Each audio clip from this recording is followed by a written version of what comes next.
Petrol విషయంలో మోడీ మనల్ని ఎంత దారుణంగా మోసం చేస్తున్నాడంటే కనీసం మీకు అర్థం కావట్లేదు ఎంత మోసం చేస్తున్నాడు అనేది. యుఎస్ఏ ఇరాన్ యుద్ధం కారణంగా క్రూడ్ ఆయిల్ బ్యారెల్ ప్రైస్ పెరిగాయని చెప్పేసి పెట్రోల్ ప్రైస్ అయితే పెంచారు. అప్పుడు వాళ్ళు చెప్పిన విషయం ఏంటంటే క్రూడ్ ఆయిల్ ఒక బ్యారెల్ వచ్చేసి $110 ఉంది, అందుకే మేము పెట్రోల్ ప్రైజులు పెంచుతున్నామని చెప్పింది.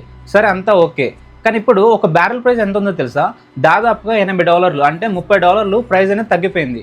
$30 ప్రైస్ అనేది తగ్గినప్పుడు ఒక లీటర్ మీద దాదాపుగా రూపాయల ప్రైస్ అనేది పడిపోవాలి. అంటే ఇప్పుడు ప్రెసెంట్ రూపాయలు ఉన్న పెట్రోల్ అనేది రూపాయలు అంటే రూపాయలకి పెట్రోల్ వచ్చేయాలి. ఇదే కాకుండా ప్రెసెంట్ మనకి E20 పెట్రోల్ అయితే యూజ్ చేస్తున్నారు కదా. E20 అంటే 20% ఇథనాల్ 80% పెట్రోల్ ఉంటుంది. అంటే దీంట్లో దాదాపుగా 20% పెట్రోల్ని తొలగించి ఇథనాల్ అయితే కలుపుతున్నారు. అంటే పెట్రోల్ ప్రైస్ అనేది ఇంకో రూపాయలు తగ్గిపోవాలి. అంటే రూపాయలు ఉన్న 100% పెట్రోల్లో వీళ్ళు 20% పెట్రోల్ తగ్గించినప్పుడు దాదాపుగా రూపాయలు ప్రైస్ అనేది తగ్గిపోవాలి.